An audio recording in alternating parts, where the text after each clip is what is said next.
எல்லாரும் நல்லா இருக்கீங்களா? இப்போ நம்ம ரொம்ப சுவையான ஒரு சக்கரை பொங்கல் செய்ய போறோங்க. வீடியோவில் நீங்கள் பார்த்துட்டு இருக்க மாதிரி கரண்டியில் ஒட்டாமல் அப்படியே வழுக்கிட்டு விழுற மாதிரி சுவையான ஒரு சக்கரை பொங்கல்.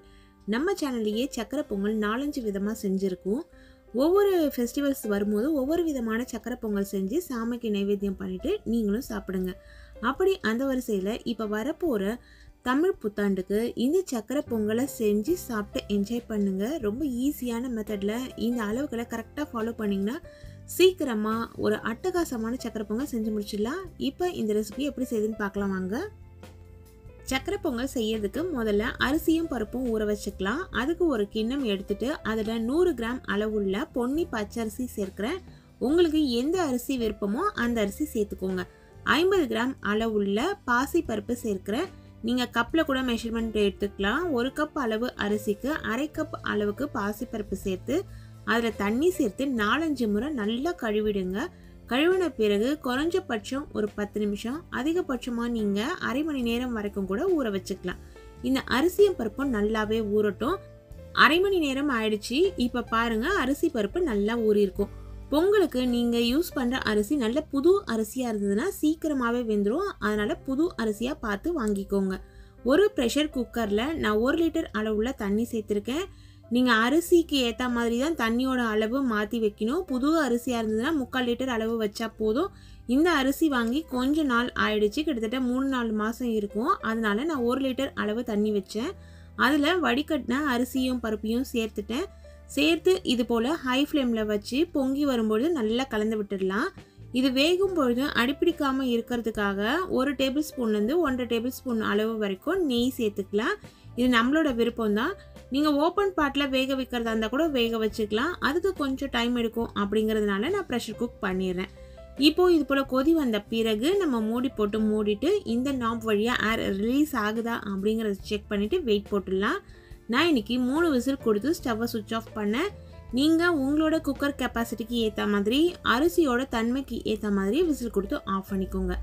இப்போ ப்ரெஷர் எல்லாம் போன பிறகு அந்த வெயிட்டை தூக்கி பார்த்து ப்ரெஷர் போயிடுச்சு அப்படிங்கிறத கன்ஃபார்ம் பண்ணிவிட்டு நான் ஓப்பன் பண்ணேன். இப்போ பாருங்கள் எந்த அளவு நல்லா சாஃப்டாக வெந்து வந்திருக்கு. தண்ணியும் கொஞ்சம் இருக்குது. இது போல் கரண்டி வச்சு அழுத்தும் பொழுது சாஃப்டாக நமக்கு மசீனம். இந்த அளவு மசீர மாதிரி இருந்தால் தான் சக்கரை பொங்கல் நல்லா சுவையாக இருக்கும். அரிசி தனித்தனியாக உங்களுக்கு தெரிகிற மாதிரி இருந்ததுன்னா நம்ம வெல்லம் சேர்த்த உடனேயே இன்னும் கொஞ்சம் அரிசிலாம் முழுசாக மாறிடும்.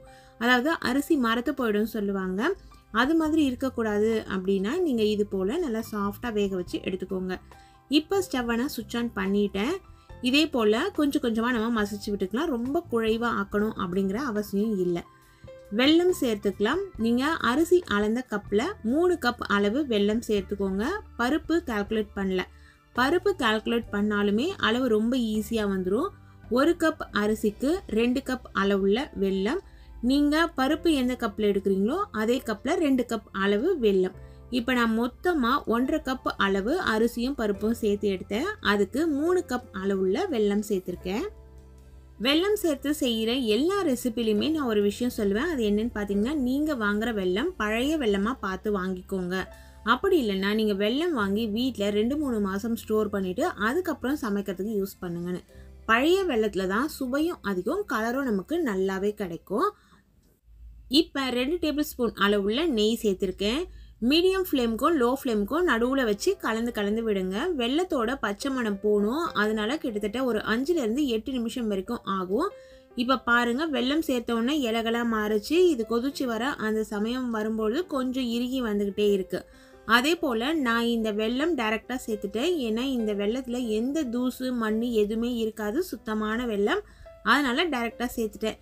சில சமயம் நம்ம வாங்குகிற வெல்லத்தில் தூசு மண்ணெலாம் இருக்க சான்சஸ் இருக்குது. அப்படி இருந்ததுன்னா நான் சொன்ன அளவுப்படி வெல்லம் எடுத்துகிட்டு அதில் 1/2 கப் அளவுள்ள தண்ணி சேர்த்துட்டு வெல்லம் கரையிற வரைக்கும் நீங்கள் வெயிட் பண்ணி நல்லா சூடு பண்ணிவிடுங்க. நல்லா சுட தண்ணி இல்லை, வெல்லம் கரைஞ்சிடும். அதுக்கப்புறம் நீங்கள் வடிகட்டி சேர்த்துக்கலாம். வெல்லப்பாகு எப்படி செய்யறது அப்படிங்கிற வீடியோ கூட நம்ம சேனலில் இருக்குது.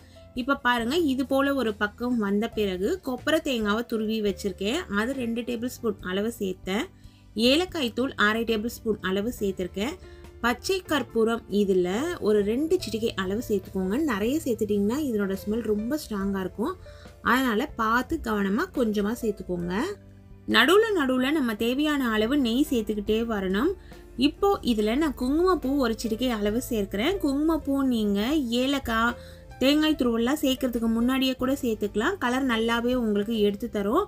நானாக கொஞ்சம் குங்குமப்பூ தனித்தனியாக தெரியட்டும் அப்படிங்கிறதுனால இந்த ஸ்டேஜில் சேர்க்குறேன்.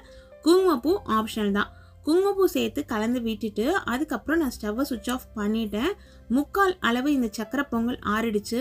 ஆறின பிறகு இது போல் ஒரு கன்சிஸ்டன்சியில் இருக்கணும்னா நான் காமிச்ச அந்த குங்குமப்பூ ஸ்டேஜ்லேயே நீங்கள் ஸ்டவ்வை சுவிட்ச் ஆஃப் பண்ணிடணும். இப்போ பாருங்கள், ஆறின பிறகு சக்கரை பொங்கல் எப்படி அல்வா பதத்தில் இருக்குது. இப்போ தாளிப்பு நம்ம ரெடி பண்ணிடலாம். ஒரு தாளிக்கிற கரண்டி ஸ்டவ்வில் வச்சு ஸ்டவ்வை சுவிட்ச் ஆன் பண்ணிவிட்டு அதில் 3 இல்லை 4 டேபிள் ஸ்பூன் அளவுள்ள நெய் சேர்த்துக்கோங்க. நெய் நல்லாவே உருகட்டும். இந்த சக்கரை பொங்கலை பொறுத்த வரைக்கும் அரிசி எந்த கப்பில் அளந்தமோ அதே கப்பில் 1 கப் அளவுள்ள நெய் எடுத்துட்டு அந்த நெய்யை நான் அந்தந்த இடத்துல கொஞ்சம் கொஞ்சமாக சேர்த்துருக்கேன். நீங்கள் உங்கள் விருப்பப்படி பார்த்து நெய்யோட அளவு சேர்த்துக்கோங்க. இதில் ஒரு சின்ன துண்டு அளவுள்ள பட்டை, ஒரு 4-5 கிராம்பு சேர்த்துக்கலாம். கிராம்பெலாம் சேர்க்கும் பொழுது தீயை நல்லா குறைச்சி வச்சுருங்க. நம்மளோட விருப்பப்படி தேவையான அளவு முந்திரி பருப்பு சேர்த்துக்கலாம். பாதாம் பருப்பு நீங்கள் விருப்பப்பட்டீங்கன்னா கூட சேர்த்துக்கலாம். அது உங்களோட விருப்பம்தான். முந்திரி பருப்பு சேர்த்துட்டு நல்லாவே கலந்து விட்டுடுங்க. முந்திரி பருப்பு லைட்டாக கலர் சேஞ்ச் ஆகிட்டு வரும். அந்த சமயத்தில் நல்ல இனிப்பான சுவை இருக்க காஞ்ச திராட்சை சேர்த்துக்கோங்க. சில காஞ்ச திராட்சை கொஞ்சம் புளிக்கும். அந்த மாதிரி திராட்சை சேர்த்திங்கன்னா பொங்கல் சாப்பிடும் பொழுது நடுவில் புளிப்பாக சாப்பிட்றதுக்கு டேஸ்ட் நல்லா இருக்காது. அதனால நல்ல இனிப்பான காஞ்ச திராட்சை வாங்கி அதை இதில் சேர்த்துக்கோங்க. இந்த நட்ஸ் எல்லாம் நம்மளோட விருப்பப்படி நம்மளோட தேவைக்கு ஏற்ற மாதிரி நம்ம சேர்த்துக்கலாம். தீயை நல்லா குறைச்சி வச்சுட்டு இது போல் பொன்னிறமாக வர வரைக்கும் இதை நல்லா வறுத்து எடுத்துக்கலாம். இப்போ இந்த தாளிப்பை எடுத்து நம்ம பொங்கலில் சேர்த்துடலாம். இது போல் சேர்க்கும் பொழுது நல்ல சுவையாக கமகமான வாசனையில் பொங்கல் சூப்பராக இருக்கும். நம்ம சேர்த்த காஞ்ச திராட்சை நல்லா பலூன் மாதிரி உப்பி வந்துடணும். காஞ்ச திராட்சை சேர்த்த உடனே நீங்கள் ஸ்டவ்வை சுவிட்ச் ஆஃப் பண்ணிட்டீங்கன்னா அந்த சூட்லேயே கூட அது நல்லாவே உப்பி வந்துடும். இப்போ பாருங்கள், பொங்கல் ஒரு கரெக்டான கன்சிஸ்டன்ஸில் சூப்பராக இருக்குது. இப்போ நம்ம இது எல்லாத்தையும் சேர்த்துட்டு கலந்து விட்டுடலாம். நல்ல சுவையான அல்வா மாதிரியான பதத்தில் இருக்கக்கூடிய ஒரு சூப்பரான சக்கரை பொங்கல் ரெடி ஆயிடுச்சு. இப்போ நான் இதில் கொப்பரை தேங்காய் சேர்த்ததுனால லாஸ்ட்டில் சேர்த்தேன். சப்போஸ் நம்ம வீட்டில் பச்சை தேங்காய் தான் இருக்குது அப்படின்னா நம்ம தாளிப்பு ரெடி பண்ணும்பொழுது தேங்காய் துருவலை அதில் சேர்த்துட்டு நல்லா வதக்கிட்டு அதுக்கப்புறம் நீங்கள் ஆட் பண்ணிக்கோங்க. பச்சை தேங்காவை நீங்கள் அப்படியே இதில் சேர்த்துட்டீங்கன்னா சீக்கிரமாகவே கெட்டு போயிடும். வதக்கிட்டு சேர்த்திங்கன்னா கெட்டு போகாமல் இருக்கும். இதெல்லாம் நம்மளோட விருப்பம் தான். நீங்கள் இதே போல் தேங்காவை துருவி தான் சேர்க்கணுன்றது கிடையாது. மெல்லிசா சீவி கூட சேர்த்துக்கலாம். இப்போ பாருங்கள், நல்ல சுவையான சக்கரை பொங்கல் கரண்டியில் ஒட்டாமல் சூப்பராக ரெடி ஆயிடுச்சு. இது போல் ஒரு சக்கரை பொங்கலில் லைஃப்பில் ஒரு முறையாவது நீங்கள் டேஸ்ட் பண்ணி பாருங்கள். டேஸ்ட் அட்டகாசமாக இருக்குங்க. அளவுகளையும் பக்குவத்தையும் கரெக்டாக ஃபாலோ பண்ணுங்கள். இந்த சக்கரை பொங்கலை இந்த தமிழ் நியூ இயருக்கு நீங்களும் செஞ்சு சாப்பிட்டு என்ஜாய் பண்ணுங்கள். Thank you friends.